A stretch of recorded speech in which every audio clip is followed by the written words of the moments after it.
Dia bilang, aku datang bukan untuk meniadakan hukum Taurat dan kitab para nabi, aku datang bukan untuk meniadakannya, melainkan untuk menggenapinya. Itu kan dia yang bilang. Ya, Uraian penggenapan yang diucapkan oleh Yesus tertuang di Matius 5 sampai akhir perikop. Ya, di sana itu adalah 10 hukum Taurat ya di sana, tapi hanya beberapa yang dimunculkan. Penggenapan, Pak, penggenapan 10 hukum Taurat. Itu kan dalam Matius 5 itu kan penggenapan hukum Taurat, 10 hukum Taurat. Kalau, Pak, kayaknya Bapak jangan paksakan asumsi deh.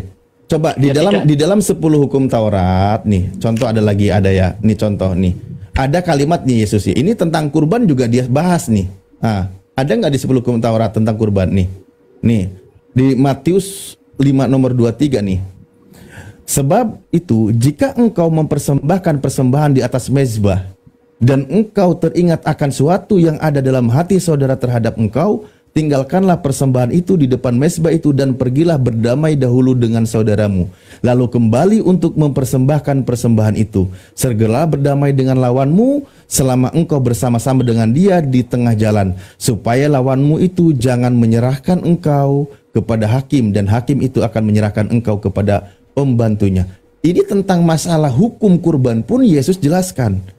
Di sini dibahas oleh Yesus, kalau kamu mau berkurban, kamu masih ada masalah dengan orang lain, kamu ada pertikaian dengan orang lain, kamu tuh harus berdamai dulu. Betul.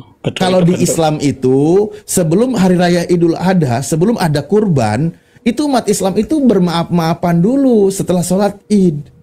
Ya.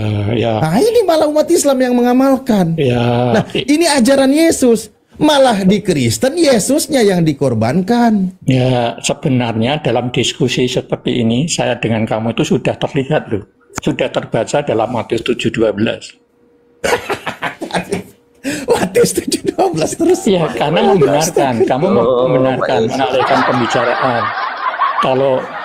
Kalau Bang Alip ini membenarkan kepercayaan Bang Alip, benarkanlah juga kepercayaan orang lain, gitu kan, intinya seperti itu dalam Matius 7:12. Bukan, Pak. Anda setuju nggak dengan apa yang dijelaskan oleh Yesus tadi? Tidak boleh memvonis dalam Matius 7:12, tidak boleh memvonis. Enggak, Matius 5:23 yang saya baca tadi, Anda percaya nggak ajaran Yesus itu? Itu kasih, hukum kasih itu. Jadi, utamakan dulu kasih. Jangan kamu bertentangan. Bapak ini nggak nyambung ngobrolnya, Pak. Kayaknya udah waktunya istirahat, Bapak ini, maaf, Pak. Aduh. Lah, coba itu di penggenapan hukum Taurat kok dibahas hukum kasih. Ketika Yesus memerintahkan memenggal tangan, apakah itu hukum kasih? Bukan, maksud saya gini, yang tadi. Ya itu kan di Matius 5, Pak, yang tertulis. Penggenapan hukum keberapa yang tadi itu, coba. Banyak poinnya, Pak. Makanya banyak saya bilang tadi. Itu dari 17 sampai 40 sekian itu saya lupa itu. Itu tertulis tentang penggenapan hukum Taurat. Dijelaskan semua oleh Yesus. Kenapa orang Kristen ini nggak mau membaca penggenapan yang diajarkan oleh Yesus? Coba, yang saya bilang tadi, ketika disinggung oleh Yesus di 23, Yesus masih membahas tentang kurban hewan di atas mezbah. Berarti kurban itu tetap berlaku. Ajaran Yesus. Kan gitu? Ya, iman itu kaitannya dengan iman ya, Bang. Kok iman? Udah, Pak, nggak apa-apa. Saya nyerah aja, Pak. Saya nyerah. Ya. Daripada nanti nggak baik kita. Udah. Ya, saya juga turun ya, karena memang kepercayaan antara kita itu kan beda ya, dan di dalam catatan juga beda, sehingga kami senang kalau di dalam perdiskusian ini tidak saling membenarkan, tapi bagaimana pemahaman antara kita saja. Iya, Pak, siap. Terima kasih. Ya. Bukan kalau Pak Yusuf tadi mengatakan beda dengan kami, berarti secara tidak langsung Bapak mengatakan iman Anda berbeda dengan Yesus, karena yang tadi saya paparkan itu ajaran Yesus. Nah, Oke, terima kasih atas waktunya. Dari Matius 7:12 itu. Ya Bapak menyimpang dari Matius 5:17. Ya silakan. Iya silakan. Ya silakan. Nanti enggak. Ya silakan. Ya.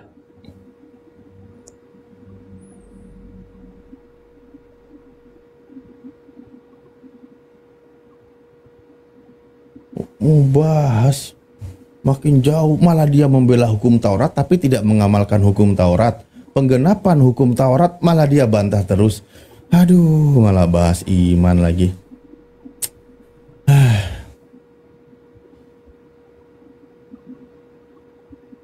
Sulit. Ini namanya Pak Nyoman, tapi ngomongnya Jawa. Orangnya dari Sumatera gitu ya. Ini gimana ceritanya ini? Halo? Bangun. Ada Pak Denny Kristen. Aduh ya Allah. Monggo Pak Goto belum kayaknya dari tadi Pak Goto. Udah pada tidur semua ini. Kang Dito lanjut. Tadi Pak Goto ya. Lanjut Kang Pak Goto Dito ya. itu ada. Bisa. Saya kalau sama Bang Denny nggak bisa diskusi sama Bang Denny. Saya dianggap anak ingusan masalahnya. Jangan melawan Tuhan. Enggak dong. Bapak tadi itu ya kita hargai, beliau itu kan udah sepuh ya, cuman greget juga, tapi bismillah ya Allah, tahan kalimatku, ucapanku, tahan jangan sampai nyerang pribadinya. Aduh, mendingan suruh sudahan aja lah. Susah juga, tapi ya begitulah, doktrin sudah mengakar berpuluh-puluh tahun ya, jadinya kayak gitu. Ya ini ada yang baru naik. Daniel. Lanjut lagi Pak Ustaz.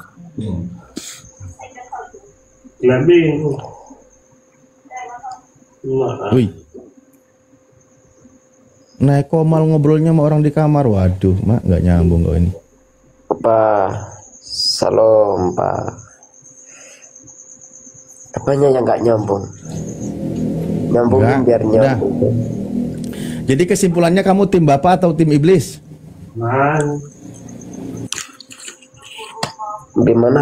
Di mana dalilnya? Di mana ayatnya? Pasalnya di mana? Yang tim-tim gitu. Oke, baik. Ayat Baik. dan Saya baca. Oke. iya. Tetapi yang kamu kerjakan ialah berusaha membunuh aku. Aku seorang yang mengatakan kebenaran kepadamu, yaitu kebenaran yang kudengar daripada Tuhan. Pekerjaan yang demikian tidak dikerjakan oleh Abraham. Kamu mengerjakan pekerjaan bapakmu sendiri. Nah, ada yang berusaha membunuh Yesus. Kata Yesus, kamu mengerjakan pekerjaan bapakmu sendiri. Nah, siapakah bapakmu di situ? Ini dengar dulu Pak ya. Saya jawab ya. Jangan kita bertabrakan ya. Halo Pak. Halo Pak. Loh. Halo. Halo. Kan biar tidak tabrakan, Pak. Saya lagi nunggu jawaban. Coba dari tadi jawab udah kelar, Pak. Udah saya tanggapin lagi. Ya kan dulu, setuju dulu tuh Pak. Masa kamu diam? Jangan Kan gitu. saya tadi sudah bertanya dan sudah diam, Pak. Ya, Tinggal Bapak makanya jawab.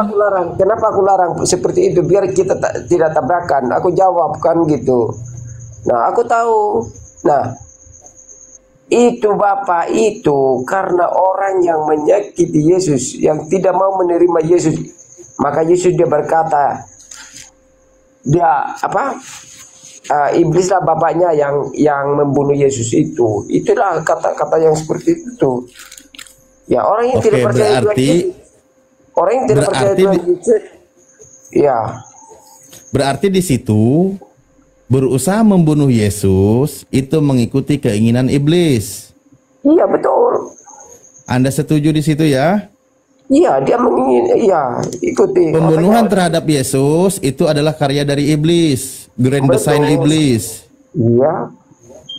Oke, nah gitu dong. Ada tim Edis di sini. Loh, bukan tim Edis, memang tim Daniel. Ini Daniel dari Gua Singa.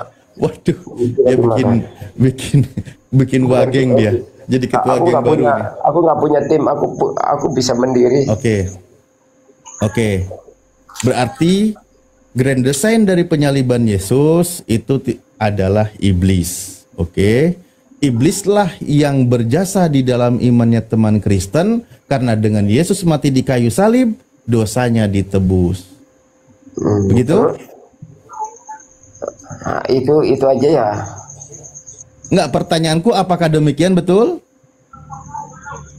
Coba ulang, Pak. Ya, iblis itu yang merencanakan pembunuhan terhadap Yesus.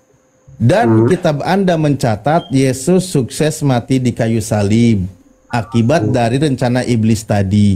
Maka iblis itulah yang berjasa di dalam iman Kristen, karena dosanya orang Kristen ditebus dengan matinya Yesus di kayu salib. Begini, saya jawab ya. Ya memang itu dorongan iblis ke manusia yang ingin membunuh Yesus. Ya, karena dia tidak suka Yesus jadi Tuhan. Jadi begini, kesimpulannya seperti gini, Pak. Tidak suka Yesus jadi Tuhan. Pak Goto, aku dapat level kayak gini. Kalau dia, tunggu dulu, Pak. Yesus itu adalah Tuhan ya, Allah, Tuhan Allah kami. Itu Bapa kami, itu jalan dan kebenaran kami. Ya, itu Yesus. Ya, dengar dulu, saya sampaikan. Kalau Yesus membalas orang itu yang jahat, maka dia tidak jadi Tuhan. Nah, karena Bapa di sorga, dia suruh kepada Yesus, ikuti cara mereka. Dia harus bertahan, dia harus mengasihi mereka ini, yang walaupun dia menyakiti dia, tetap dia bertahan mengasihi mereka, dia mengampuni mereka. Makanya di atas kayu salib dia berkata, Yesus itu, ampun Bapa, ampunilah mereka, itu kata Yesus. Karena dia tunduk, Bapa ini disuruh tunduk kepada manusia yang jahat, Pak. Bang, Yesus jangan itu kepanjangan, setiap kalimat yang kau lontarkan itu ada pertanyaan, karena narasimu loncat sana sini. Tadi ada yang lucu sih. Anda katakan Yesus itu Bapakmu. Ya, kami bilang Bapak, iya benar. Karena dia firman Allah yang keluar dari. Oke. Kalau begitu, kamu dengan bapaknya Yesus manggilnya apa? Apa? Kan Yesus memanggil Tuhannya Bapak di surga. Iya, Bapa dan Yesus itu Bapa dan Yesus itu satu hakikat, tidak bisa dipisahkan. Berarti kamu manggil bapaknya Yesus itu kakek dong? Bapa sama Yesus itu sama satu hakikat, Pak. Ya, satu hakikat. Dia beda, tidak bisa, mereka tidak beda. dipisahkan. Lah, enggak. Gitu. Kamu manggil Yesus Bapak, Yesus manggil Tuhannya Bapak. Berarti kamu sama Tuhannya Yesus kakek jadinya, karena sama Pak. Yesus itu Bapak. Saya ini pertanyaan kecil saja. Bapak punya perkataan kan, punya suara kan, ya kan?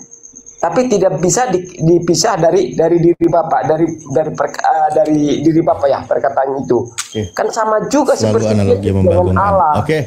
Allah. Ya Tapi udah tadi itu kalimatannya gini loh, jangan kemana-mana. Cuman kalimatmu tadi itu mengundang tanya. Enggak, kamu manggil Yesus sebagai Bapak. Ya, betul. Sementara Yesus itu memanggil Tuhannya sebagai Bapak. Nah, kamu sama bapaknya Yesus, jadi manggilnya apa kalau gitu? Ya panggil. Berarti kan kakek jadinya kan? Yesus Tuhan Juru Selamat kami itu. Kami ya kan kau manggil Yesus itu Bapak. Ya itu pun tidak masalah. Itu kan hanya ini aja. Iya. Bapak. Lah iya, berarti sama bapaknya Yesus kamu manggil apa? Itu satu hakikat, firman Allah yang menjadi satu manusia. hakikat. Firman manusia tidak jadi manusia. Firman manusia tidak jadi pohon. Kalau firman Allah jadi pohon pun bisa, jadi batu pun bisa, jadi apapun bisa. Itu bedanya, Pak, dari manusia, dari perkataan manusia dan perkataan Allah itu beda. Udah itu membuka Pak. pikiranmu aja udah. Loh. Makanya kalimatmu tadi loncat-loncat. Lah Ya, iya, kamu jadi kemana-mana. Aku bukan marah sih, tapi orangnya tegas. Lah iya makanya Yesus manggil Tuhannya apa? Bapak bukan? Aku panggil dia Bapa, oke, 100%. Karena Yesus manggil Tuhan itu dengan sebutan Bapa bukan? ya aku panggil dia Bapa karena aku ini sebagai anaknya, karena dia yang menciptakan Adam dan Yesusnya Hawa. dulu. Dari- Oke lah, ya udah dari kau dulu. Kau manggil Yesus Bapa. Yesus Ya. Yesus punya Bapa nggak? Bapak itu roh, Pak ya. Bapak Nggak, itu saya roh. tanya Bapak itu Yesus roh. punya Bapa nggak? Ya, bapaknya Yesus itu adalah Allah. Nah, yang kamu sama bapaknya Yesus jadi manggilnya apa? dia tidak bisa, tetap satu. Tidak bisa. Ya, Kau tetap kan sama. manggil Yesus Bapa, gimana sih? Ya, makanya Limet. kami pahami, tapi Bapak tidak pahami karena Bapak tidak imani Yesus. Dulu. Karena Bapak itu Bapak tidak imani Yesus Kristus sebagai juru selamat. Tapi kami orang Kristen yang Hey, iman hey, itu dengerin. juru selamat itu Jadi kami itu panggil kamu mau Bapak. sudahi nggak ini? Ini soalnya kau ini terperangkap kalimatmu sendiri. Kau manggil Yesus Bapa. Kau manggil bapaknya Yesus siapa? Iya sama satu, tetap satu. Apa? Allah kami itu satu. Maksudnya apa? Bapak Ya. juga. Ya Bapak mau Allah mau. Berarti ada dua bapak kalau gitu. Tidak bisa. Loh, Itu ya makanya saya tanya, Bapak tahu, kamu Pak. manggil bapaknya Yesus apa? Satu Biasanya nih contoh kalau di orang itu kan orang manggil saya bapak, anak saya manggil saya bapak, maka anak saya itu manggil bapak saya itu kakek. Kan gitu. beda anak manusia yang lahir dari rahim ibu itu. Ya makanya saya tanya, kamu manggil bapaknya Yesus itu apa? Firman itu. Sementara panggilan bapak itu kepada Yesus. Beda itu anakmu sama kamu, beda. Yesus itu firman Allah. Yesus itu firman Allah yang menjadi manusia. Mau saya Itu nggak bedanya. mau firman, Kamu kan mau melahirkan, parmen, mau kamu kan parmon, nggak ada itu hubungan bahas. seksual sama istri. Jadi Aduh ya Allah. lahirlah anakmu. Udah. Ya Udah, seperti udah. itu kan apanya yang Enggak, beda. jadi kamu manggil bapaknya Yesus tetap bapak. Ya kami panggil Bapak karena Yesus dia berkata Bapak ampunilah mereka. Itu makanya kami ikut cara Itu kalau Yesus. Kalau kamu? Loh, kami ikuti jejak Yesus. Ya berarti ada dua bapak, satu bapak Yesus, kedua bapaknya bapak Yesus. Karena Yesus tidak berbuat dosa, makanya kami ikut jejaknya Yesus juga. Ya berarti ada dua bapak, satu bapak Yesus, kedua bapaknya Yesus. Udah kembali ke topik. Dan itu lagu lama yang dilontarkan terus itu kami tidak kalah, kami mempertahankan itu Allah itu kami satu. Tapi karena kalian lihat Yesus itu jadi kok jadikan Tuhan, karena kami percaya bahwa Yesus itu adalah firman-Nya Allah. Makanya firman Allah itu tidak akan pisah dari Bapaknya. Nggak ada yang aneh, nggak ada yang aneh kayak gitu tuh. Masalah firman-firman itu di Kalau Islam nggak itu paham. jangan tanya dong. Nanti bingung sendiri. Pak, Ya, kalau nggak paham ya tanya. Kalimat yang benar itu kalau nggak tapi paham Bapak kan, tanya. tapi kan tetap Bapak mempertahankan apa yang Bapak yang kamu Saya itu bukan mempertahankan, bertanya karena tadi Anda memanggil Yesus sebagai Bapak. ya.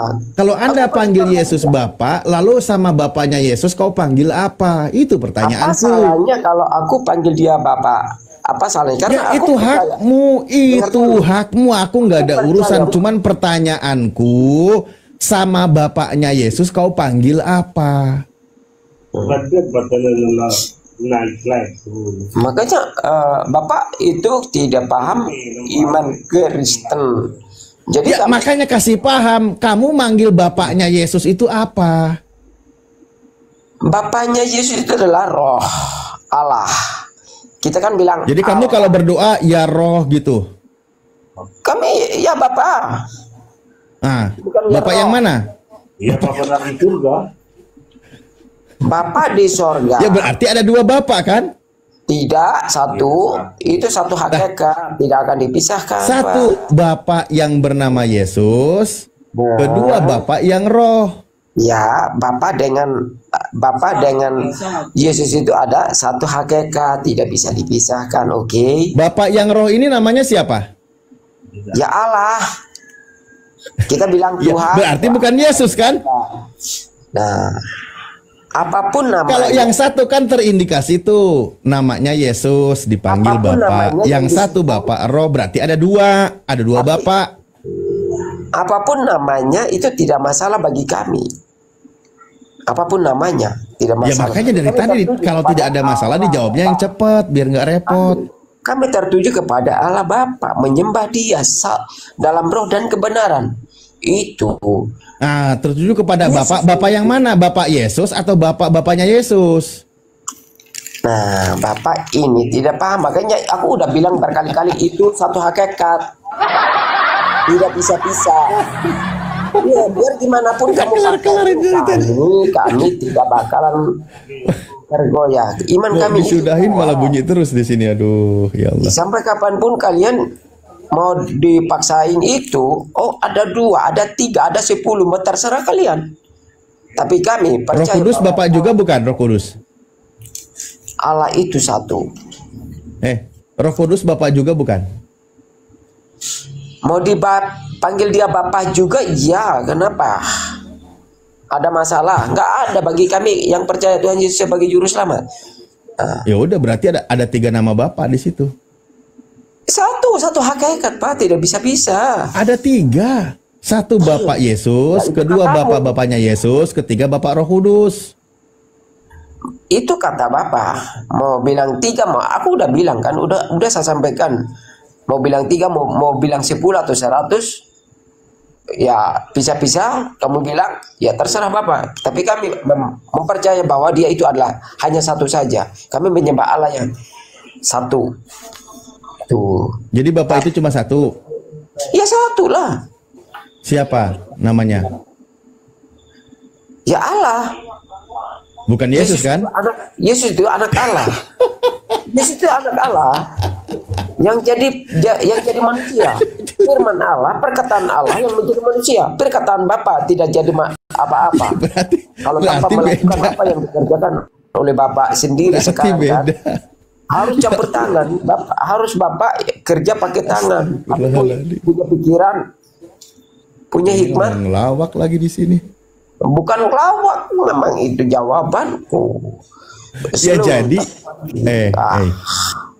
Bapak punya anak namanya Yesus, bener nggak? Iya, benar. Yesus ini adalah Bapak. Iya, kami panggil Bapak kan kami ciptaan Yesus. Yesus itu yang menciptakan manusia sebelum dia menjadi manusia. Sebelum Yesus lahir di dunia ini, Dia udah pencipta. Sudah. Bapak punya anak namanya Yesus. Anak ini adalah Bapak. Jadi yang menciptakan langit dan bumi, segala isinya, baik pun makhluk-makhluk ini di bumi adalah Yesus Kristus. Sebelum Dia jadi manusia, gitu. Sebelum Adam Dia sudah ada, gitu. Dia sudah. Orang diajak ada. udahan bahas ini masih aja dia nanggepin Ya, terus. sudah ada Dia. Ya ada. Sudah ada Dia karena itu perkataan Allah dan ada dalam diri Allah yang belum. Ya udah sekarang kembali. Yang mati di kayu salib ini Bapak atau anak? Yang mati ini manusianya, gitu kan. Tapi Bukan Bapak, bukan juga anak. apa? Yang mati di kayu salib ini bukan Bapak, bukan anak. Manusianya Yesus. Manusia Bapak. Rohnya itu tidak mati. Enggak, saya tanya, yang mati di atas kayu salib ini Manusianya apakah Bapak? Manusianya yang mati. Manusia yang mati. Bukan Yesus, bukan. Ya Yesus lah. Aduh, Bapak ini macam mana? Bukan Bapak, bukan. Bukan Bapak. Bolak-balik gitu. Enggak, yang mati di kayu salib ini Bapak atau bukan? Manusianya Yesus yang mati, bukan. Manusianya Bapak. Ya. Manusianya Bapak. Ya, manusianya Yesus. Ya kan Yesus Bapa tadi kau bilang. Ya aku panggil Bapa karena aku cinta sama dia, aku sayang sama dia. Ya terserah kau mau cinta, itu urusanmu. Iya, berarti yang mati di kayu salib ini manusianya Bapa. Aku hebat bukan karena aku. Iya, yang mati di kayu salib ini adalah manusianya Bapa. Iya manusia, dia manusianya Yesus. Bapak itu tidak kemana-mana, tapi firman Allah yang menjadi manusia. Dia Kan bisa tadi Yesus itu Bapa, gimana sih? manusia tidak melihat Ya Allah. Allah. Enggak. Terus aku tanya, Yesus aku masih tanya, jadi Bapa enggak nih? Yesus masih aku jadi tanya, Bapa enggak ini? Bapak, Allah yang mana yang disembah? Allah yang mana? Aku tanya ya. Jangan Ya bertanya pertanyaanmu satu- salah. Allah yang mana? Allah itu adalah Tuhan yang disembah. Gimana sih? Allah yang mana? Allah itu justru Tuhan yang disembah. Enggak, jadi kesimpulannya gimana? Yesus masih Bapa atau bukan Bapa? Pak, aku bertanya, Allah yang mana yang Bapak sembah? Coba jawab. Pertanyaanmu salah. Allah itu adalah Tuhan yang disembah. Kan Bapak kan percaya Allah gitu kan? Lah iya, Allah itu adalah Tuhan yang kami sembah. Tapi kami menyembah Allah yang kami lihat. Siapa itu? Yesus Kristus. Gitu. Karena firman-Nya Allah yang menjadi manusia. Anak orang Gitu. di Allah. Terus Bapak, Allah yang mana yang disembah? Coba. Allah yang mana yang disembah? Coba. Nggak bisa jawab, nggak bisa. Aduh, malu, bikin malu. Iya, saya nggak bisa jawab. Ampun. Nggak bisa jawab lah. Allah yang mana yang Ampun, nggak bisa jawab. Ampun, nggak bisa jawab. Nah, sekarang yang mati di kayu salib itu Bapak atau anak? Aku udah bilang, kemanusiaan Yesus itu yang mati. Ya kemanusiaan siapa? Kemanusiaan Bapak atau bukan? Pak, kalau Bapak nggak punya telinga, itu jawab dulu. Allah yang mana, Bapak yang disembah, oke? Anda tadi, ya saya nggak bisa jawab. Udah bilang tadi, saya setuju itu, saya nggak bisa berarti jawab. Bapak Nah, nggak punya Anda masih memanggil Yesus Bapak atau tidak? Makanya jangan lawan sama Daniel. Ini memang. Iya. Ampun, maaf, saya bertanya aja. Nah, Iya. gini, kamu manggil Yesus kan sebagai Bapak, bener nggak? Iya. Memanggil Bapak. Yang mati di kayu salib itu berarti kan Bapak.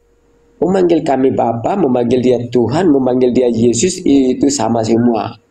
Iya, berarti yang mati di kayu salib itu adalah Bapak. Kemanusiaan Yesus. Nggak jadi Bapak. Bapak itu adalah roh, dia diam di mana dia diam. Aduh, ya Allah. Bukan yang mati, kemanusiaannya yang mati. Udah bang, belajar lagi aja lah ya. Cuci tangan, Apanya yang cuci belajar ya? kaki. Bapak yang belajar lagi. Bapak Tidur aku yang nyenyak. nggak bisa jawab. Allah yang mana yang disembah? Coba. Allah yang mana yang disembah? Apa udah bikin malu aja. Iya, saya malu. Iya, Allah yang mana Bapak yang disembah? Coba. Nggak bisa jawab, saya nggak bisa jawab. Nggak bisa jawab. Tunjukin Allah yang mana yang disembah. Jangan Kan saya udah jawab, nggak bisa jawab. malu aja. Nah, itu toh. Aku tanya balik nggak bisa jawab. Iya, kan udah bilang, saya jujur nggak bisa jawab. Selesai. Oh, itu yang jadi blow on ya. Blow apa itu ya, blow on itu? Bodoh gitu ya. Loh, malah jadi gitu? Iya pastilah gitu ya. Aku buat ketawa. Makanya jangan buat rum gitu. Hanya pertanyaan, tapi kalau pertanyaan balik nggak bisa jawab, itu bikin malu. Konyol namanya. Ya kan saya nggak bisa jawab. Kenapa saya katakan nggak bisa jawab? Ternyata tadi setelah saya jawab tidak masuk di isi otakmu. Apanya? Otakmu tidak bisa mencerna. Makanya Saya mendingan bisa saya bilang nggak bisa jawab. Saya bisa menerima, tapi saya tidak imani apa Bapak yang disampaikan. Kalau memang itu kepercayaan Bapak. Siapa Oke. yang nyuruh kau imani? Tidak ada. Makanya Tidak ada yang nyuruh. aku dibatasi. Aku udah digaris bawahi, Pak. Saya sudah jawab dari tadi, tapi tidak masuk di dalam otakmu. Makanya mendingan saya bilang saya nggak bisa jawab. Makanya itu karena nggak ada jawaban. Bilang aja, jujur aja. Udah song kan jawabannya. Iya tahu karena tidak masuk di otakmu. Kamu paksain saya itu cecet gitu. Itu lagu lama Pak. Nggak usah pakai kitab lagi tuh. Tinggal Ya bicara. udah, aja. lagu yang baru apa judulnya? Itu lagu baru. Itu lagu lama itu. Ya lagu yang baru apa judulnya? Di kusut udah gini apa pokoknya lah gitu. Kayak ombak gitu. Makanya jangan bikin malu. Aku pertanyaan Udah, ya. balik nggak mau terima. Ya. Udah. Silakan Pak Tokmen, selamat malam. Kalau kelamaan ngabisin waktu juga. Ya, selamat malam. Ah, gimana? Tim Bapak atau tim Iblis? Maksudnya tim Bapak atau tim Iblis?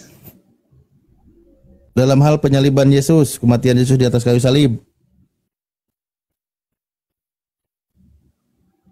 Yang menginginkan Yesus mati dalam Yohanes 8.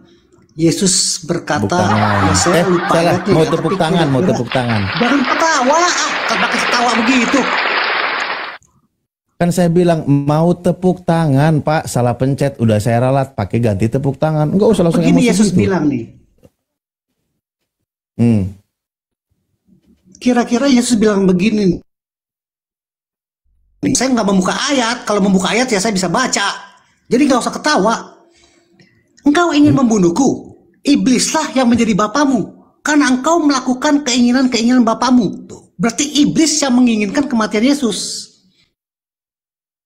Terus iblis merasuki para orang Yahudi dan Yuda. Akhirnya mereka merencanakan untuk membunuh Yesus.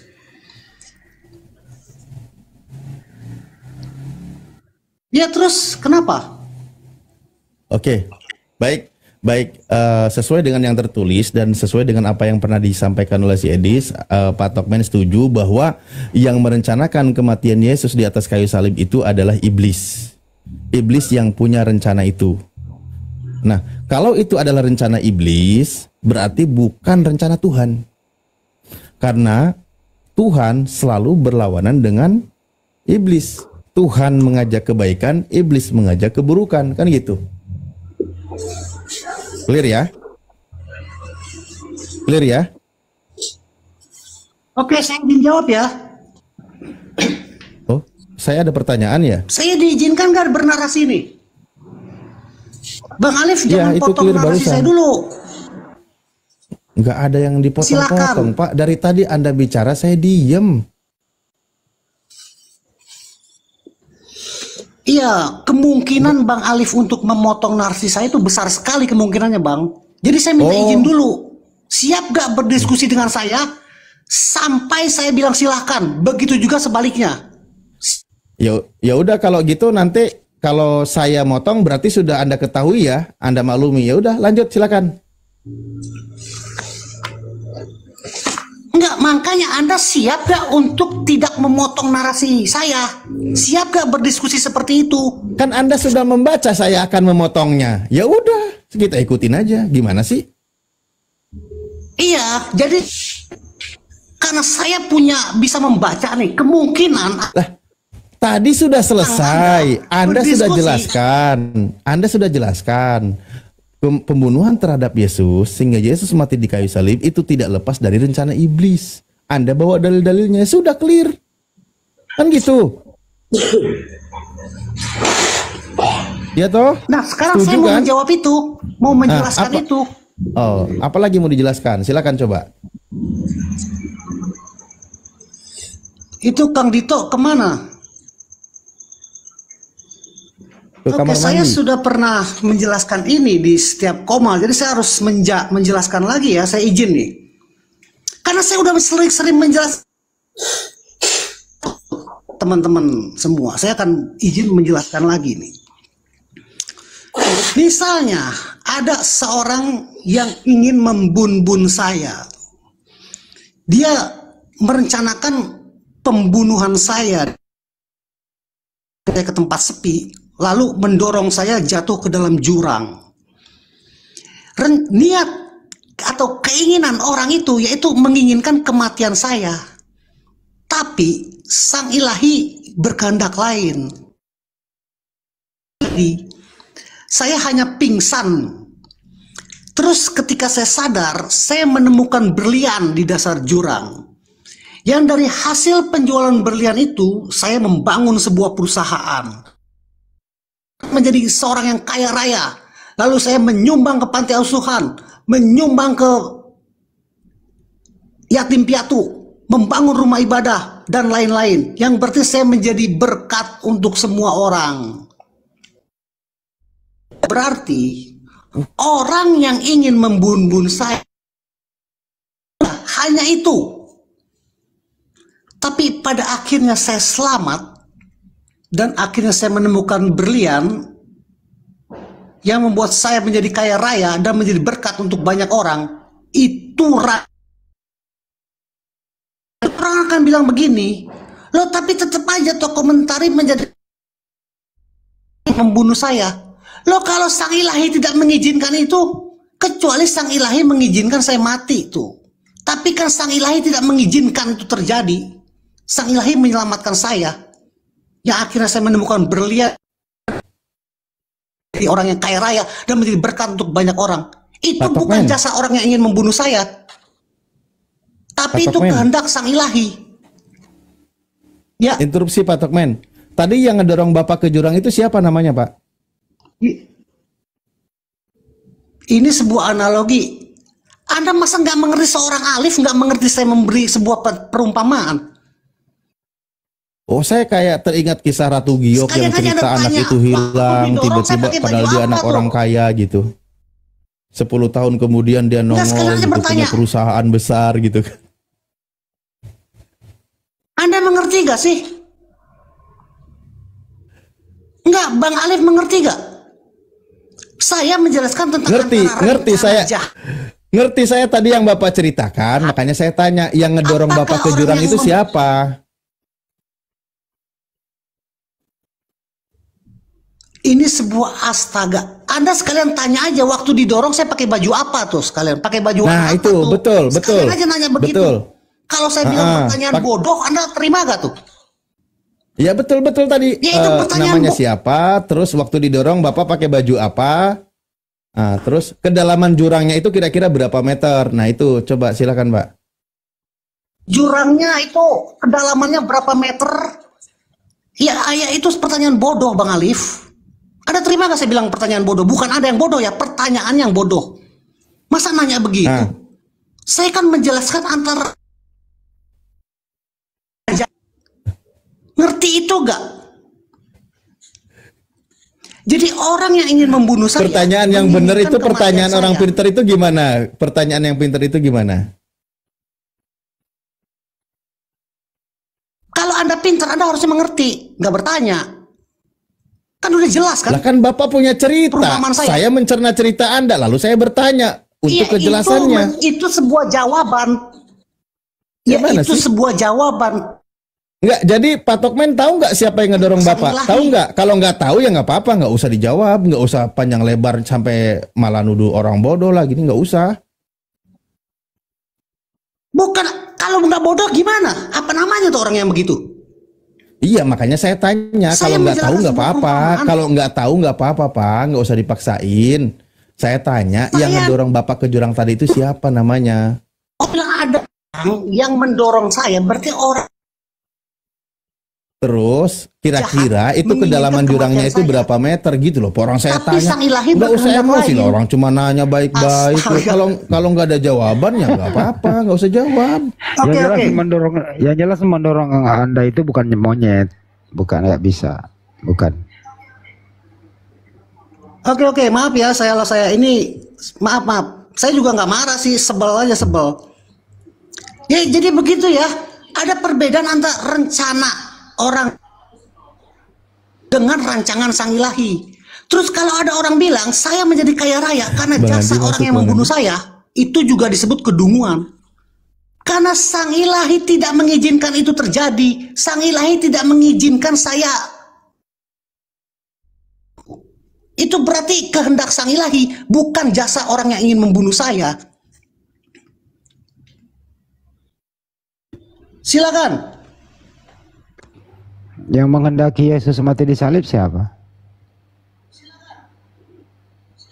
Iblis, Bang. Iblis. Yang mendorong Pak Tokmen ke jurang siapa? Iya. Ya, yang mendorong Anda ke jurang siapa? Tapi Bang Alif, kalau Bang Handi. Ampun. Bang Handi Selebes. Iya Bang. Iya. Saya kalau Iya bang, lu panggil gue ngomong. Takut dikit nih. Kenapa? Emang takut kenapa sih? Orang ada aja lu. Kenapa? Saya nggak bawa. Kalau malam itu kunci dongkrak aku simpan. Bukan takut ya, apa namanya, kayak grogi gitu. Saya kalau ditanya Bang Andi nih. Grogi. Emang kenapa? Ustaz Alif grogi dia, Ustaz. Bagus lah, Itu bagus. kehendak iblis Bang Andi. Iblis sebenarnya rencananya apa sih? Tujuannya apa membunuh Yesus itu, bro? Oke, rencana iblis membunuh Yesus supaya orang yang, karena Yesus yang mempunyai kuasa begitu besar bisa mati.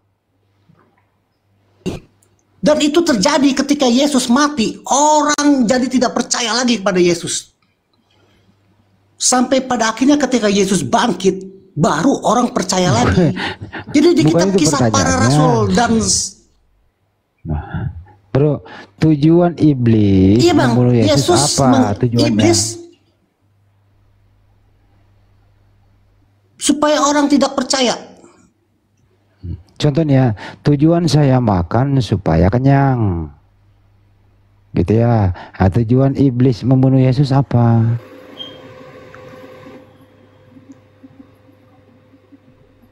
Tidak percaya bang. Lu kenapa jadi grogi sih? Tuanya datang. Itu saya udah jawab, suara saya jelas gak bang ya? Kagak kedengeran. Suara saya jelas, Lord Denny, Anda kalau Kristen, ya, kalau Anda memiliki pengetahuan, Anda jawab. Iya. Ya tunggu dulu, kalau aku kan nggak mau ikut campur. Kamu lagi selebes.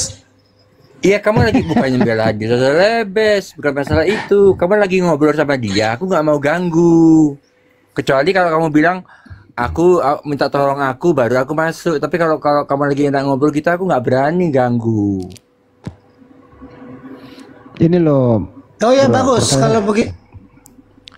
Putus-putus sih dia urusannya nih. Tujuan itu loh, tujuan iblis membunuh Yesus apa? Tanpa tujuan kah atau ada tujuan gitu? Sederhana. Suara saya jelas gak bang? Lu sengaja ah. Suara saya jelas gak bang? Jelas, oke. Keinginan iblis membunuh Yesus supaya orang jadi tidak percaya bang. Memiliki kuasa begitu besar bisa mati. Oh, tujuan iblis membunuh Yesus supaya orang tidak percaya gitu maksudnya? Betul. Kok gue jadi bingung? Oke. Waktu Yesus disalib, iblis penyalib, siapa yang berkuasa waktu itu? Iblis atau Yesus? Silakan.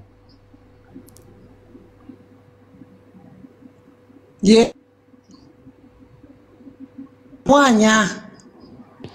Kenapa gak kedengeran sih suara lu tadi sama Ustaz Alif lancar lo? Kenapa jadi nggak lancar? Udah suara saya yang putus-putus nih bang, berarti bang. Oke, saya akan jawab dengan sebuah perumpamaan lagi nih bang ya. Izin bang, gimana bang? Ya, gini loh. Iblis yang menyalib Yesus, Yesus yang disalib. Pertanyaannya siapa yang berkuasa waktu itu? Iblis kah atau Yesus kah? Silakan. Yang menyalib tentara Romawi bang, bangsa Romawi. Iya, Yesus yang disalib. Pertanyaannya tapi Yesus menyerahkan nyawanya. Bukan itu yang saya tanya. Waktu terjadi penyaliban siapa yang berkuasa? Iblis kah atau Yesus kah gitu loh?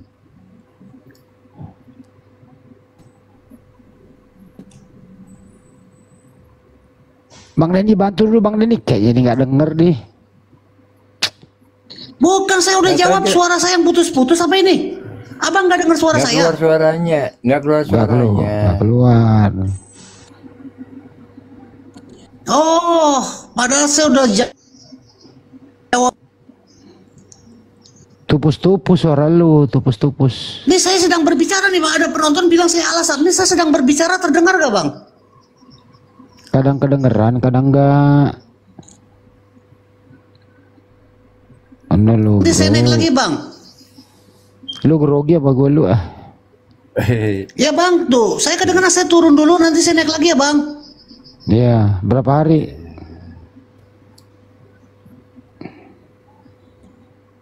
Ya wes. Grogi dia posisi bagian yang sama gua. tepat. Grogi dia. Oh gitu. Ya, mungkin bisa ya. Kalau gue nyantai mah orangnya. Iya ya. Ya aku tahu, aku kan kenal kamu juga udah lama, jadi aku tahu siapa kamu. Caramu berdiskusi juga aku tahu, jadi. Oke. Saya orangnya aja nggak kok. pernah kencang Mas Bang Denny. Saya itu kalau diskusi tuh mengikuti alur gitu. Iya iya. Ya, Nggak. Saya juga nggak pernah maksa orang mau jawab apa. Saya beri kebebasan kok. Dan Iya, kedua saya membahasnya itu berdasarkan kejadian dan data. Iya iya iya. Contoh misalnya, Iya, betul. Ketika Yesus disalib. Contoh ya Bang Denny ya, Yesus disalib. Nah, manusia yang menyalib Yesus kan kerasukan iblis tuh. Kan gitu Bang Denny ya? betul betul betul. Nah, pertanyaannya, waktu proses penyaliban ada yang tersalib, ada yang menyalib. Siapa yang berkuasa waktu itu? Penyalib kah atau yang tersalib? Kan sederhana. Bukan berkuasa, tetapi diberi kuasa. Siapa yang diberi kuasa? Ya iblis lah. Oh, iblis. Jadi iblis berhasil menguasai keadaan waktu itu. Yesus dibawa penguasaan iblis, kan gitu. Si Lord Denny cuma cari aman doang dia mah. Sama saya lagi Bang Andi. Saya misalkan Ya tanya. ampun, cari aman gimana? Kita lagi ngobrol santai kok cari aman kau itu ah. Cari aman. Macam-macam. Udah Anda diam aja lah. Setiap naik komal Anda saya mau cari aman doang. Bukan cari aman. Oke Bang Andi sama saya.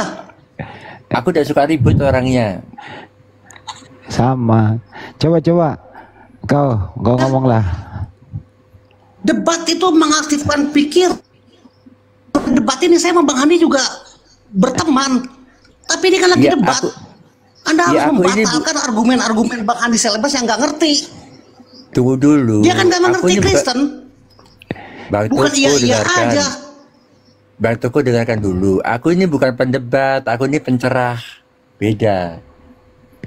Tuh Aku kan. bukan pendebat soalnya. Lu Aku kenapa lu pencerah. ribut berdua sih?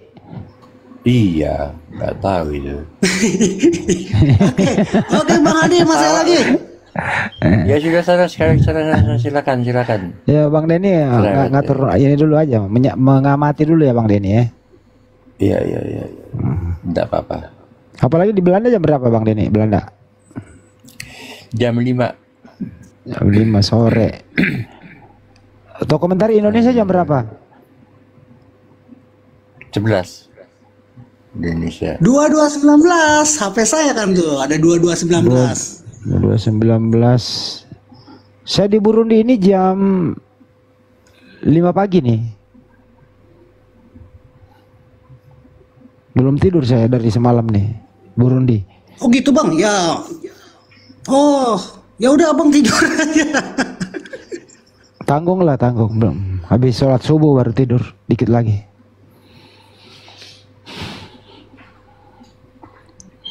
Tuh, Ya, ada gimana penonton komentar bilang begini Bang, Tokman vs Denny, Edis vs Bom. Ya Edis memang. Bom itu seharusnya tidak boleh Bang menyerang Edis TV. Bom yang nyerang kok. Kalau Bom dia mau emosi. bernarasi, silakan bernarasi aja, jangan menyerang sebenarnya. Ya kalau saya tidak membiarkan menyesatkan, kalau saya nggak suka. Ya kalau Edis ngomong gini kan ya, Edis itu yang tidak setuju iblis. Ya siapapun Kristen yang tidak setuju kalau iblis adalah perencana penyaliban Yesus, itu orang gila katanya, stres. Tuh dikasih gini kepalanya itu loh. Oh, bayangkan loh. Itu anak itu mesti bertobat itu. Anak itu harus bertobat.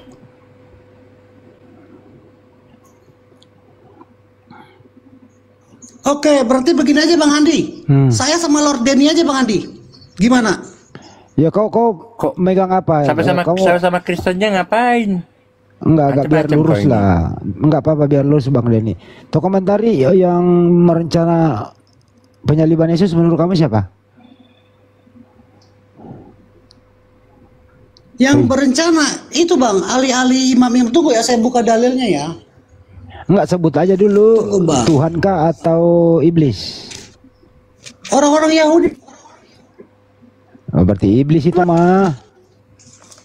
Nah, Matius 26. Matius 26 ayat 3. Di sini dikatakan ayat pada waktu 4, itu baca sampai 4-nya. Iya. Pada waktu itu berkumpullah imam-imam kepala dan tua-tua bangsa Yahudi di istana imam besar yang bernama Kayafas, dan mereka merundingkan suatu rencana untuk menangkap Yesus dan seterusnya. Itu jadi yang berencana membunuh Yesus, imam-imam kepala dan tua-tua. Ya itu ada jawaban paling benar Bang. Iya. Ya itu kan perbuatan jahat, artinya dipengaruhi oleh iblis. Tapi yang paling benar, begini Bang. Kalau ada orang ingin mencuri, terus ada kita tanya tuh, itu rencana iblis atau rencana orang itu? Rencana Abang jawab itu rencana iblis. Iya, rencana orang itu. Iya, terus kalau ada orang berencana untuk ibadah, itu rencana dia atau rencana sang ilahi? Itu mengikuti perintah Tuhan. Mudah tuh jawabnya. Terus kalau besok saya berencana untuk membersihkan rumah, itu rencana saya, rencana sang ilahi atau rencana iblis? Yang paling benar itu rencana saya Bang. Itu karena orang waras, tahu kebersihan. Jadi dalil yang paling benar, yang berencana itu imam Yahudi.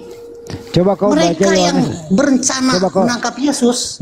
Coba kau baca Yohanes 8:44. Apa kata Yesus terhadap orang itu? Coba kau baca. Nah, dia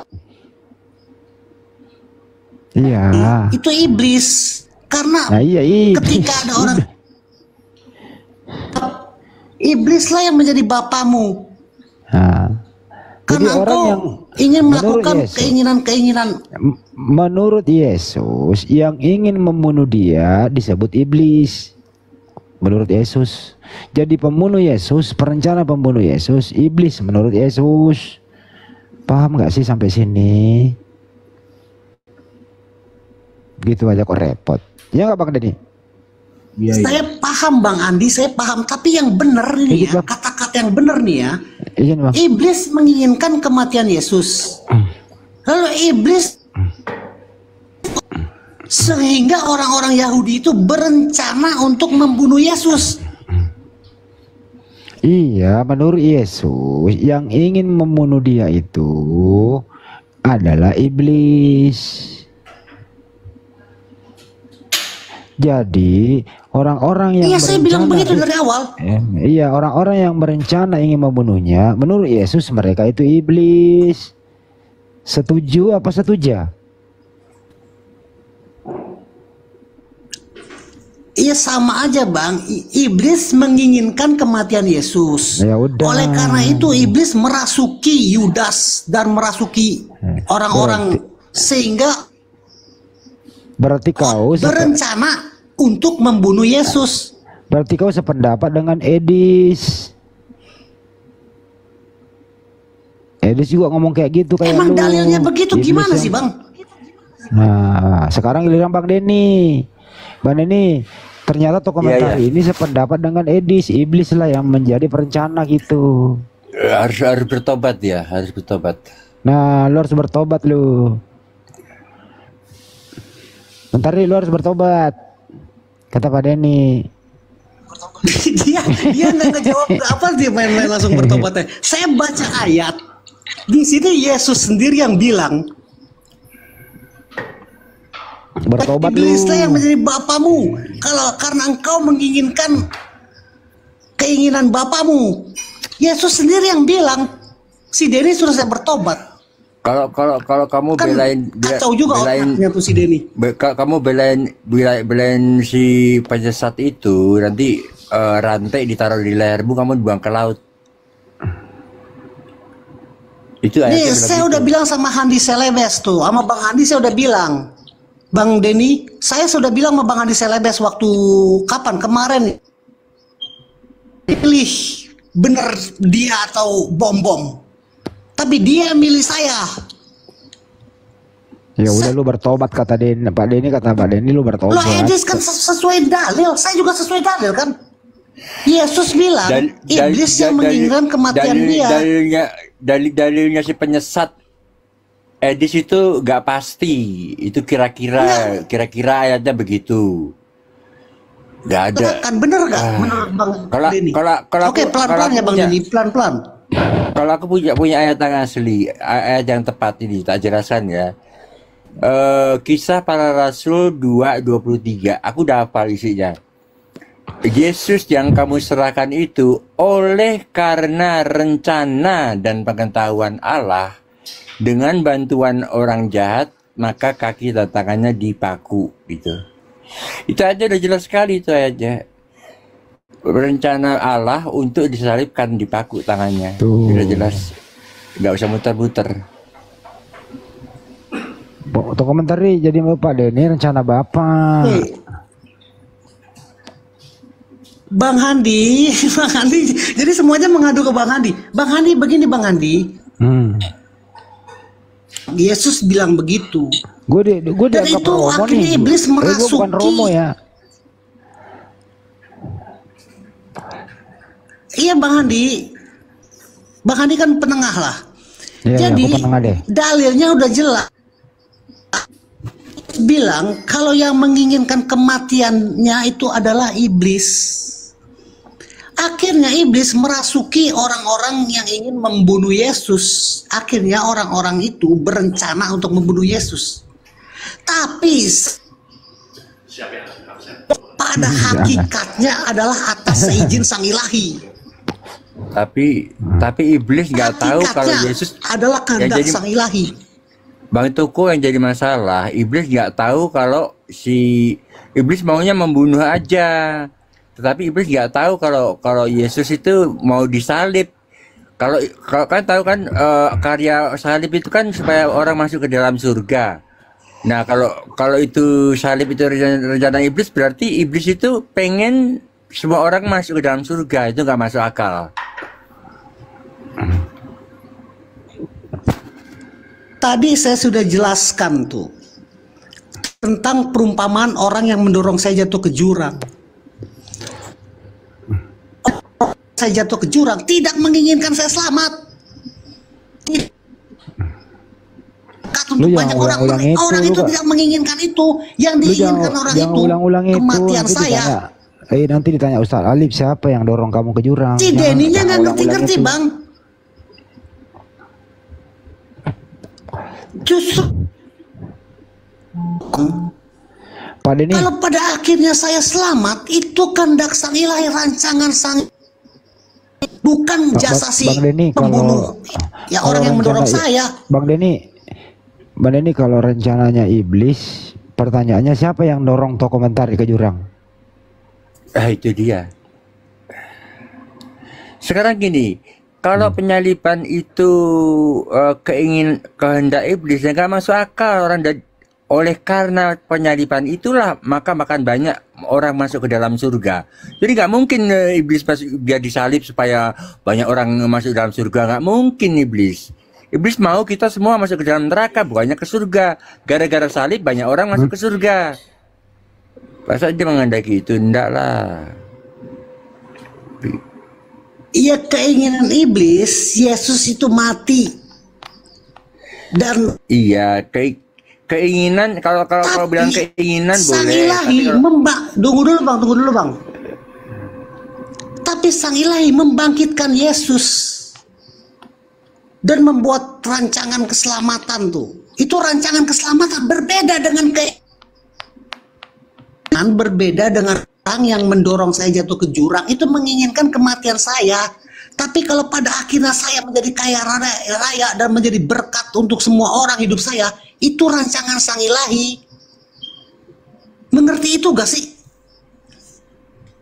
Berarti atau komentari menjadi kaya raya karena jasa orang yang ingin membunuh saya? Bukan. Karena Sang Ilahi tidak mengizinkan saya mati. Tapi Sang Ilahi menyelamatkan saya dan membuat rancangan yang besar dalam hidup saya sehingga saya menjadi kaya raya. Itu berbeda. Jadi saya akan menjawab itu dengan keren Bang Den ini. Di sebuah kerajaan ada seorang raja yang sangat mencintai rakyatnya. Dan raja itu mempunyai seorang anak yang dikasihi. Terus di situ juga di negeri itu ada sekelompok penjahat yang ingin membun-bun pangeran itu. Tapi kelompok penjahat itu tidak mempunyai kekuatan untuk mengalahkan sang pangeran. Ya, kelompok penjahat itu melakukan tipu daya. Mereka menyandra penduduk desa dan mengancam akan membinasakan semua penduduk desa kalau sang pangeran tidak datang untuk menyerahkan diri. Mendengar itu, karena begitu besar kasih sang raja akan rakyatnya, sehingga diutuslah anaknya yang tunggal, anaknya yang dikasihinya, untuk datang kepada kelompok penjahat. Walaupun sang raja tahu oleh kelompok penjahat itu, tapi karena begitu besar kasih sang raja kepada rakyatnya. Lu jangan ngomong sendiri.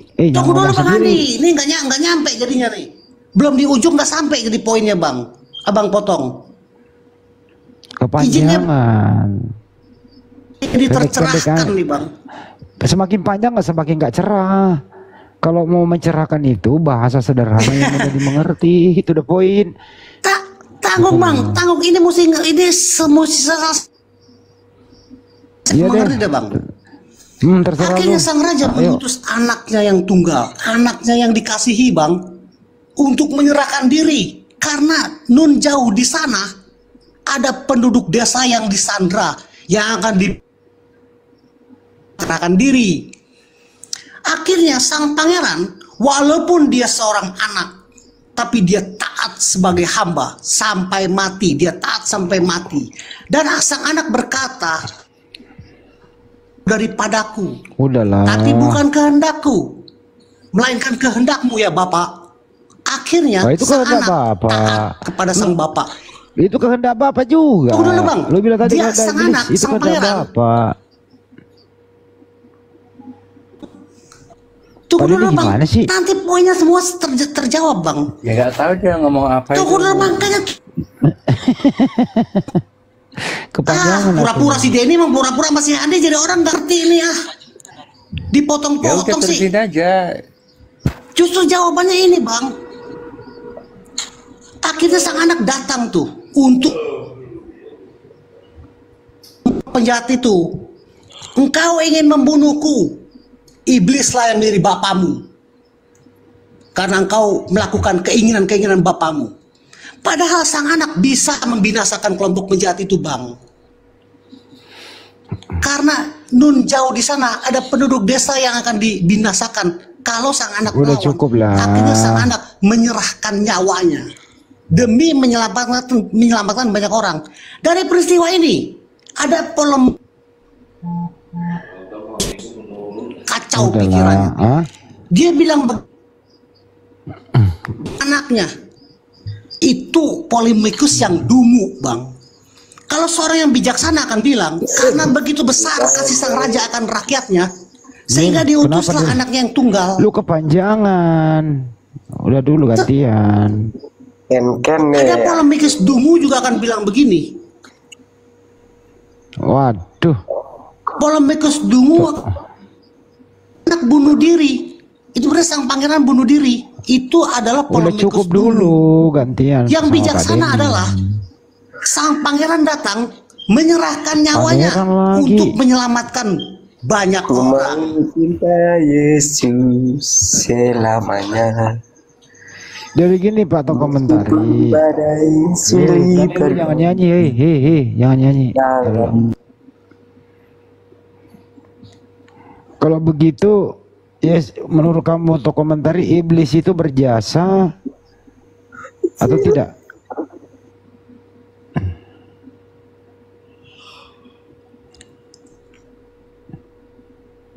Tokoh, Perumpamaan iblis di itu awal, Bang. berjasa atau tidak? Ketika saya menjadi kaya raya, Kenapa lu ceritakan diri Tidak, lu mau Bang. kaya kek, lu mau miskin kek, bodo amat.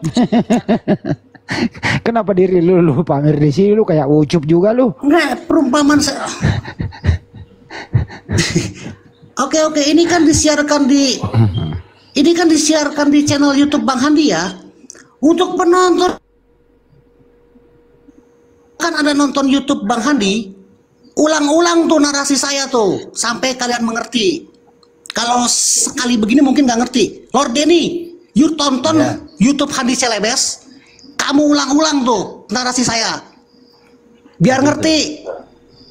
Ya. Ya, Pak Denny, ini benar-benar tuh komentar ini benar-benar dia minta terima kasih kepada iblis. Ya, dia harus menyembah iblis terus bilang terima kasih gitu. Kalau penyaliban itu kehendak iblis, ya berarti dia harus menyembah iblis terus bilang terima kasih sama iblis. Sepertinya begitu.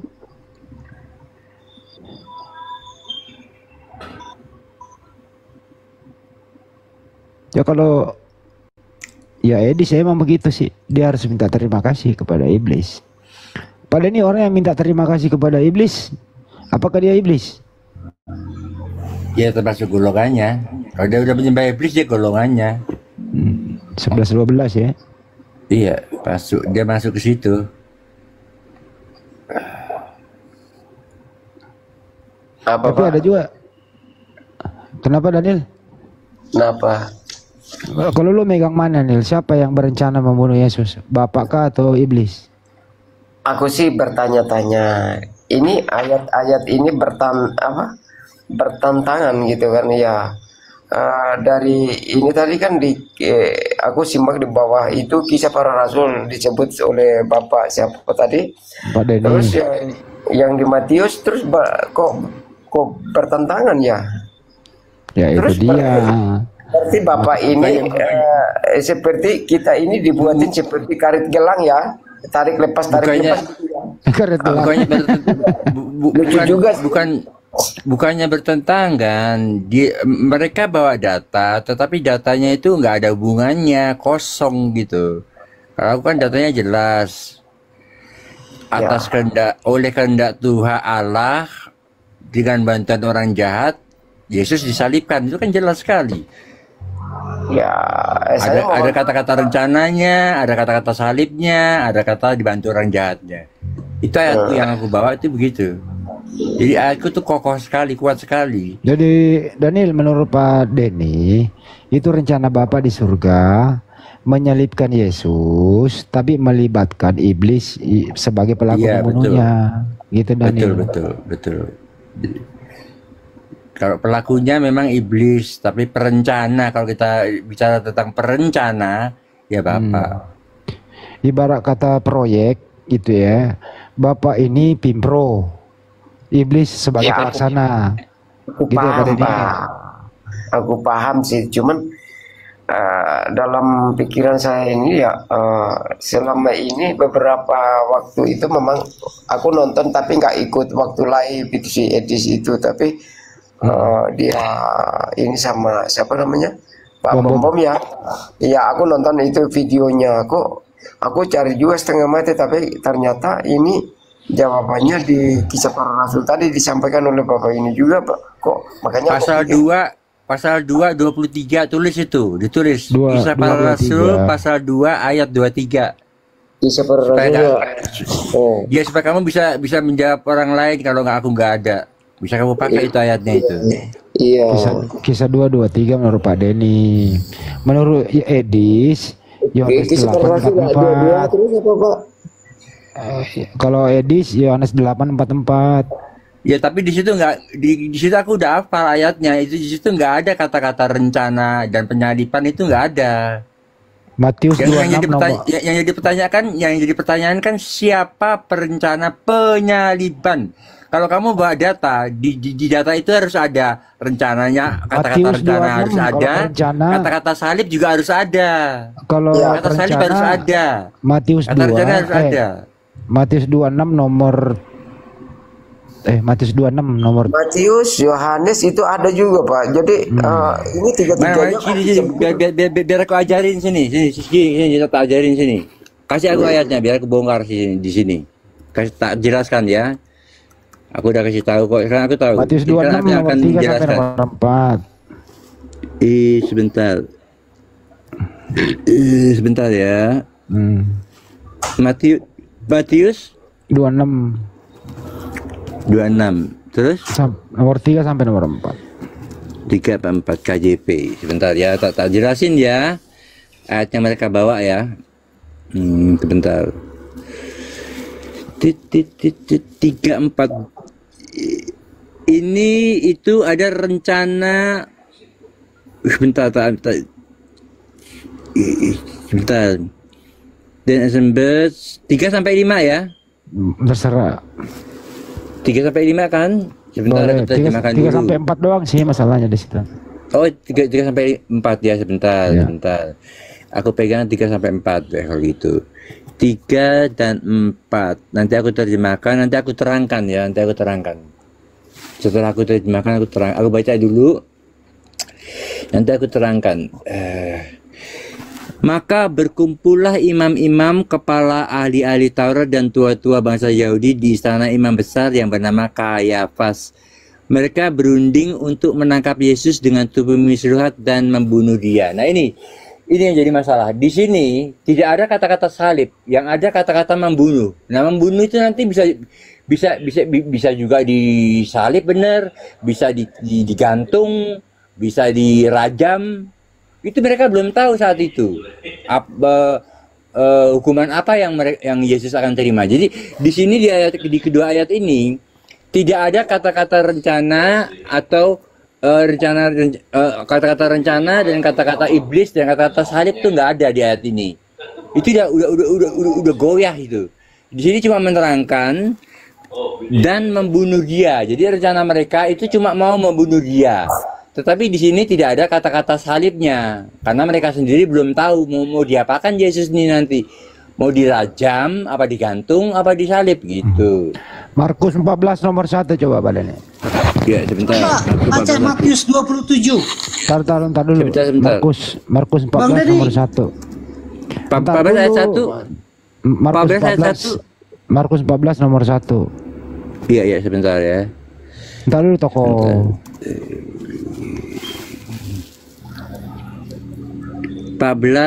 Markus 14 ayat 1. Oke.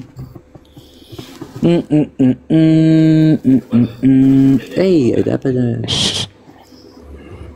Oh, hilang. Google Translate. Sebentar. Google Translate.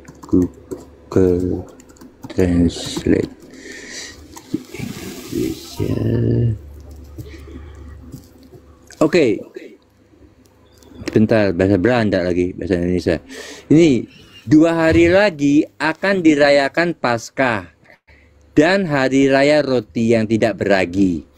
Maka imam-imam, kepala dan ahli-ahli Taurat berusaha menjebak dia dengan tipu muslihat untuk membunuhnya. Lagi-lagi membunuh lagi. Jadi di sini katanya merujuk kepada membunuh, bukan kepada salib. Kalau di Kisah Para Rasul itu jelas ada kata karena rencananya ada, kata salibnya ada, jadi jelas. Kalau di sini nggak jelas, cuma dibunuh bisa apa? Bisa dijorokin dari gedung, bisa dibacok, bisa digantung, bisa dirajam, itu. Karena ini masih dibunuh, nggak ada kata-kata salibnya, jadi nggak kuat ini fondasi seperti ini, gitu. Silakan dilanjut. Tapi buktinya kan memang disalib pada nih. Oke. Iya, disalib itu kan belakangan karena Karena kesalahan iblis makanya Yesus disalib. Kalau iblis tahu penyaliban Yesus, iblis itu pasti tahu bahwa penyaliban Yesus itu untuk menebus dosa umat manusia, dan yang ditebus itu pasti akan masuk surga semua. Nggak masuk akal kalau iblis itu merencanakan penyaliban kalau dia tahu bahwa penyaliban itu akan membawa banyak orang ke dalam surga. Itu logikanya nggak masuk akal, gitu aja. Oke, di dalam Matius 20. Siapa yang ngorok ini? Ya, baca Bang Den. Bang Denny, Matius 27 ayat 22 dan 23. Matius 27. Sebentar. Matius berapa? 27. Ayat 22 dan 23. 22 dan 23. Iya.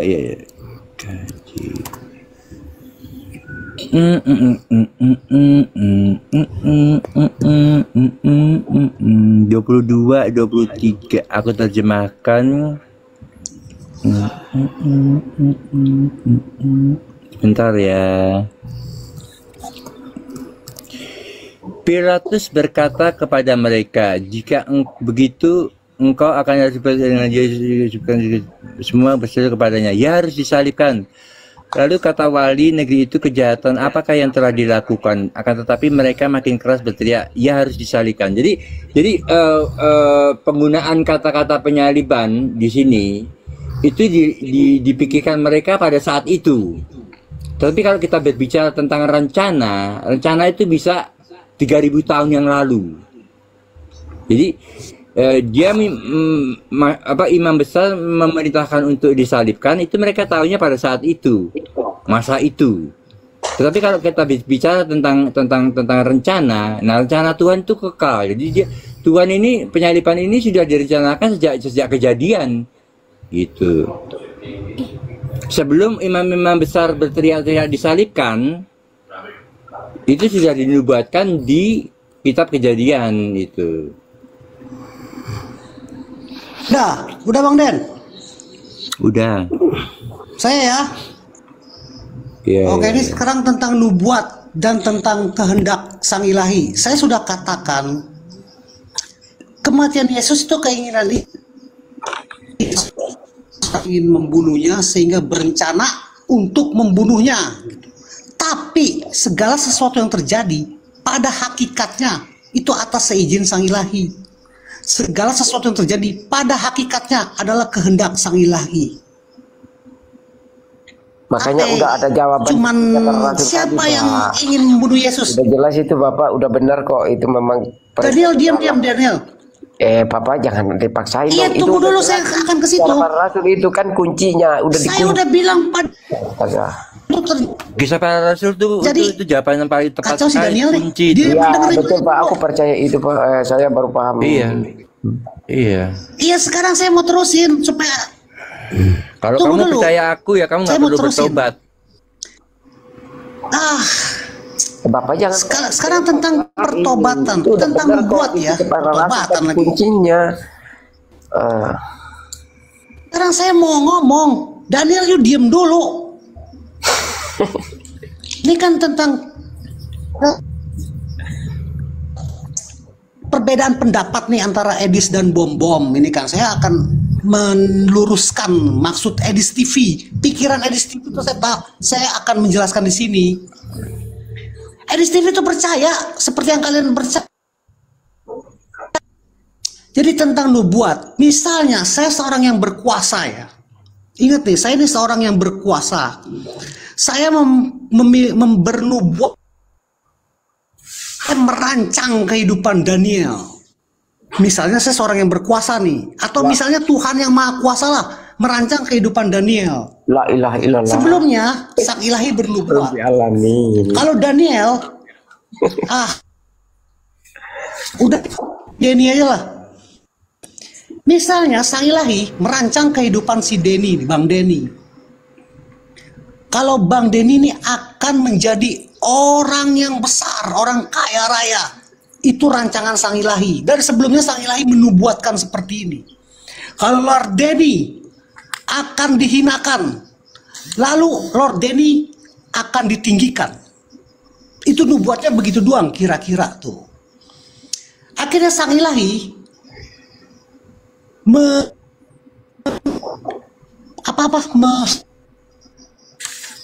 Lord Denny ini sebelumnya adalah seorang karyawan toko misalnya. Akhirnya Sang Ilahi mengutus orang untuk memfitnah Lord gini, Denny. Pak, jangan Akhirnya Lord Denny panjang-panjang. dipecat dari toko itu. Pak, Diam lo Daniel lah. jangan terlalu panjang, Pak. Aku jawab itu, keinginan Allah itu memang. Tapi akhirnya Allah berencana itu karena dia. diam dulu, ini Allah dia. itu Si Daniel bikin kacau nih. menyelamatkan kita dari dosa karena kita ini manusia dosa. Daniel, Makanya kamu diam dulu, jangan bikin kacau. Karena nggak ada ilmu, Daniel. Firman, aku percaya itu. Ini benar di kisah para rasul. Memang itu. Ya udah, Bapak diam, itu diam. panjang-panjang itu macam-macam. Daniel, kamu tuh lebih besar diam Bapak dulu, daripada dulu saya ya. sama umur 30-an. Ya udah, yang begituan yang di ngomong. Udah diam dulu. Bapak udah tuh nggak paham. Akhirnya Sang Ilahi mengutus orang untuk memfitnah Bang Denny sehingga Bang Denny dipecat dari toko itu. Akhirnya Bang Denny melamar pekerjaan di tempat lain dan akhirnya diterima. Akhirnya diterima di perusahaan yang lebih besar, yang akhirnya Bang Denny akhirnya menjadi orang yang kaya raya. Itu rancangan Sang Ilahi dalam hidup Bang Denny. Tapi kalau kita cuma bertanya, siapa yang berkehendak memecat Bang Denny? Enggak sportif pertanyaannya begitu, enggak jujur itu. Harusnya seluruhnya rancangan Sang Ilahi seluruhnya dalam hidup Bang Denny, bukan hanya Bang Denny dipecat dari toko. Tapi kan pada akhirnya Sang Ilahi berkehendak Bang Denny mendapat pekerjaan yang jauh lebih baik dan akhirnya menjadi seorang yang kaya raya. Jadi kalau ada polemikus yang bertanya, oh berarti Sang Ilahi menginginkan Bang Denny dipecat, itu pertanyaan yang tidak bijaksana. Nggak sampai di situ. Rancangannya Bang Denny akhirnya menjadi orang yang kaya raya. Hakikatnya atas seizin Sang Ilahi, tapi tidak sampai di situ. Rancangan Sang Ilahi, salib itu menjadi keselamatan karena Yesus bangkit. Seperti itu cara berpikirnya. Bom nggak mengerti ini.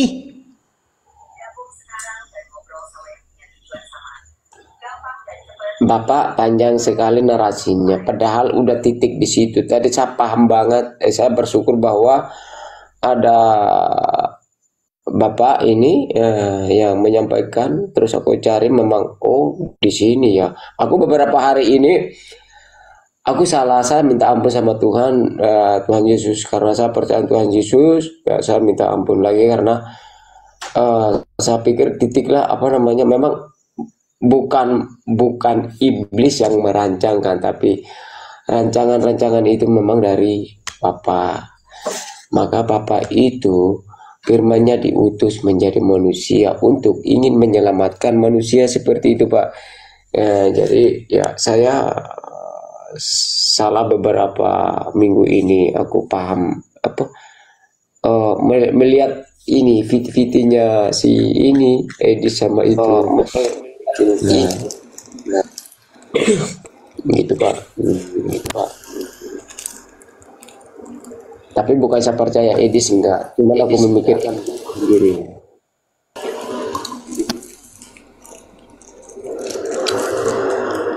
Nyari-nyari nggak ketemu, tapi ketemunya di sini juga ke Bapak yang disampaikan kisah para rasul. Edis itu penyesat, dia nggak ada pengetahuan Alkitab, sok tahu itu jadi masalah. Dia taunya baca hadis sama baca Al-Quran, tetapi kalau ditanya kitab dia pelongo-pelongo. Udah gitu menyesatkan orang lagi. Bukan saya pojokin siapa saja yang bagi Kristen, bukan saya pojokin kan siapa. Ya belum nyampe lah gitu ya. Bagi saya ini yang masih pelajar ya pelajar. Jadi mikir gitu, kok bisa ya gitu ya. Ya ternyata di situ. Gitu Pak, terima kasih. Ini juga jangan suaranya kecil-kecil tapi dia keberan juga, ramai sekali narasinya. kencang-kencang.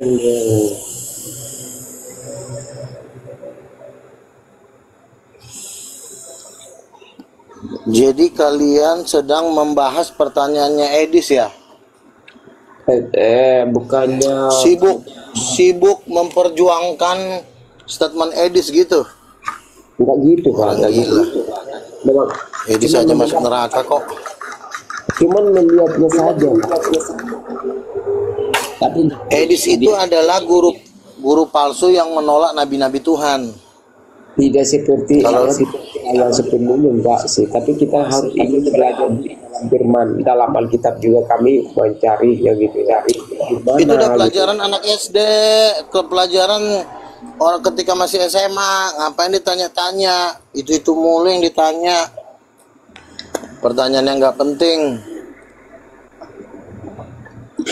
Yang nanya si Edis lagi. Giliran dia sama orang Islam, dia buka hadis.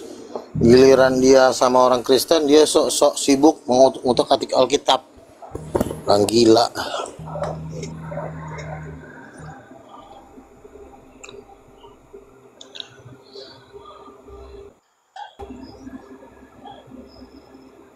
Silakan pertanyaan saya. Apakah ada wajah Allah? Silakan dijawab. Ada nggak wajahnya Tuhan? Wajahnya Tuhan, wajah kita, ya kita Angin. kan ya. Angin. Angin. Yang saya tanya wajah Allah kok kita sih?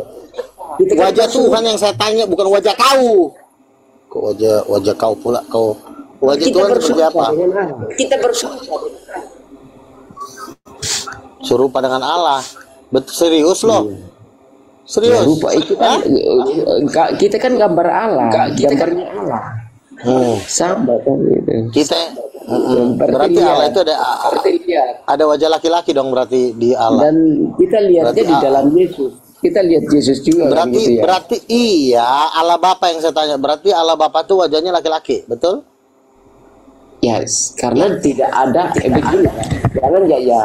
Karena di dalam Alkitab itu barusan kau ngomong ini wajahnya Tuhan, sekarang berubah lagi. Wajah Tuhan seperti apa? Seperti wajah cowok atau seperti wajah angin? Silakan. Oke, saya jawab. Karena di kitab kami itu tidak ada yang tertulis bahwa dia itu laki-laki atau perempuan. Gitu. Tapi berarti Tuhan nggak ada wajahnya. Berarti Tuhan nggak ada wajahnya. Ya ada lah. Tapi ada itu wajahnya wajah cowok atau wajah cewek? Itu masalahnya karena tidak ada yang tertulis. Nah, kalau ada yang tertulis pasti yang katanya punya wajah. Wajahnya ada brewoknya nggak? Pada waktu itu menciptakan Adam dan Hawa, dia menciptakan apa namanya? Sebentar dulu ga. Ada Gurunda ini. Assalamualaikum. Assalamualaikum, Gurunda. Waalaikumsalam warahmatullahi wabarakatuh. Iya, suara saya kedengaran nggak? Kedengaran. Assalamualaikum. Kedengaran suara saya. Waalaikumsalam warahmatullahi wabarakatuh. Semuanya, sahabat-sahabat sekalian, semangat malam. Dan juga kepada saudara Luga, nabinya dan rasulnya, saudara-saudara Kristen. Saya ingin menerangkan sedikit kepada saudara-saudara Kristen seluruhnya, ya, seluruh dunia, bahwa kalau Anda menolak menolak Bang Luga ini sebagai nabi dan rasul, itu sama halnya kalian menolak ajaran Paulus. Di dalam agama kalian, tepatnya di surah 1 Korintus 12 nomor 28, ini legalitas kerasulan Paulus, kerasulan Bang Luga. Diceritakan oleh Paulus di dalam 1 Korintus 12 nomor 28, dan Tuhan telah menetapkan beberapa orang dalam jemaat. Pertama sebagai rasul, kedua sebagai nabi, ketiga sebagai pengajar, selanjutnya mereka yang mendapat karunia untuk mengadakan mukjizat, untuk menyembuhkan, untuk melayani, untuk memimpin, dan untuk berkata-kata dalam bahasa roh. Ini legalitas kenabian dan kerasulan Bang Luga Tambunan. Jadi saudara-saudara Kristen, khususnya yang ada di Indonesia, Jangan saudara pernah menolak kenabian dan kerasulannya, karena dia punya legalitas standing di dalam kitab saudara sendiri. Paulus sendiri yang menerangkan bahwa di tengah-tengah Kristen itu ada rasul, ada nabi, ada pengajar, ada orang-orang yang diberi karunia untuk melakukan mujizat, menyembuhkan, melayani, memimpin, dan berkata-kata dalam bahasa roh. Jadi jangan Anda sepele. Jangan Anda sepele ke saudara saya ini, saudara Luga Tambunan. Beliau berdasarkan Bible, beliau adalah rasul dan sekaligus nabi. Jadi kalian harus tunduk kepada pengajaran beliau. Kalau kalian tidak mau tunduk kepada pengajaran saudara Luga yang adalah rasul dan nabinya orang Kristen, silakan Anda pindah ke planet Mars atau tinggal di Samudra Pasifik sana. Silakan, karena ini adalah legalitas. 1 Korintus 12 nomor 28 itu data di dalam Bibelmu. Jangan kau kemudian meludahi Bibelmu sendiri. Itu legalitasnya saudara Luga sebagai nabi dan rasul. Luga itu jadi nabi, mana ada? Nabi itu dalil 1 Korintus 12 nomor 28. Kamu mau hapus? Nabi keberapa dia Luga itu? Kamu mau hapus? Kapan dia? Saudara mau hapus 1 Korintus 12 nomor 28 tentang kenabian dan kerasulan yang ada di dalam jemaat? Mau hapus? Silakan kau hapus. Sampai kapan presiden itu diutus itu Luga jadi nabi? Ini 1 Korintus 12 nomor 8 legalitasnya. Mendengarkan ada dalilnya. Jangan menangis. Jangan menangis. Itu ayat itu. Jangan 1 Korintus 12 nomor 28 itu menetapkan beberapa orang dalam jemaat. Jemaat itu artinya apa? Gereja-gereja Kristen awal mula sampai hari ini.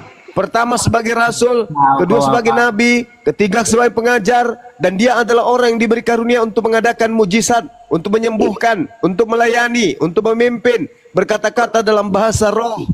Yang percaya hanya kalian itu jangan ingkar. Ya hanya Bang Juma aja yang percaya, hanya Bang Juma aja yang percaya. Itu bukan kitab saya.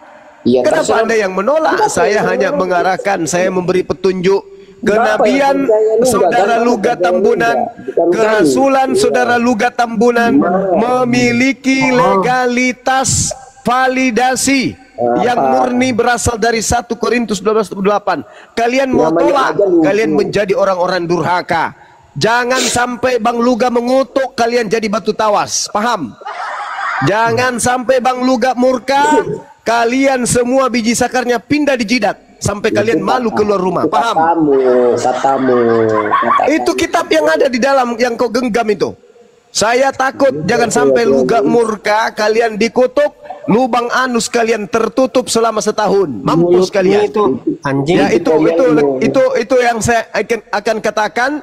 Jangan sampai Luga murka, jangan sampai beliau murka. Hati-hati kalian. Dia punya legalitas. 1 Korintus 12:8 kalian tak bisa ngapa-ngapain. Luga itu seorang rasul, seorang nabi, dia punya hak untuk ngaku dia seorang Kristiani. Dia punya kitab 1 Korintus itu, bukan kalian saja yang punya. Jadi kalau bom-bom, Edis dan yang lain-lain jangan sampai dikutuk sama Luga jadi batu nisan kuburan Cina. Kami umat Islam tidak tanggung jawab. Silakan host diambil alih. Oke, saya bicara dulu ya.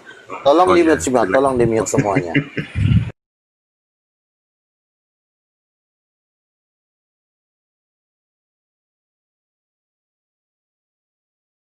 Terakhir ke surga.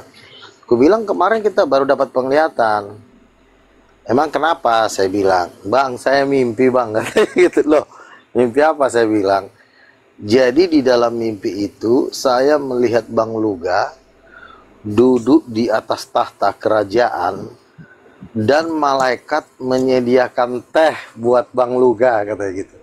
Jadi malaikat ini menyediakan teh buat saya minum di tahta kerajaan Allah. Jadi memang saya adalah seorang rasul, dan memang seorang rasul itu ditulis di dalam Alkitab bahwa memang Efesus 4 ayat 11 Tuhan memberikan Tahta Lucifer. Sebentar dulu. Aduh, ini orang kenapa sih? Gantian dulu, Edi. Iya, gantian dulu, Edi. Gimana sih? Kok lo lepasin anak kucing sih? Gantian dulu lah, Edi. Sebentar dulu. Aku turunin kalau aktif. Tenang dulu, tenang. Nanti Kau dengan si Juma goblok itu sama. Sebentar dulu. Bang Juma ini saudara kita. Kau jangan membenci Bang Juma. Santai aja. Jadi di dalam jadi gini. Dia bermimpi. Ini yang mimpi bukan orang Kristen. Ini bermimpi orang Muslim. Bang, saya mimpi, Bang. Bang Luga duduk di atas tahta lalu disediakan teh oleh malaikat. Begitu. Jadi kenapa saya duduk di tahta? Itu untuk menggenapi memang di sekeliling tahta Tuhan itu ada 24 tahta, yaitu 24 rasul. Salah satunya saya yang duduk di situ. Jadi orang Kristen nggak usah menolak saya sebagai rasul. Kalau kalian menolak saya sebagai rasul, kemarin teman saya si Slayer juga sudah mendapatkan mimpi juga. Sofiatul bom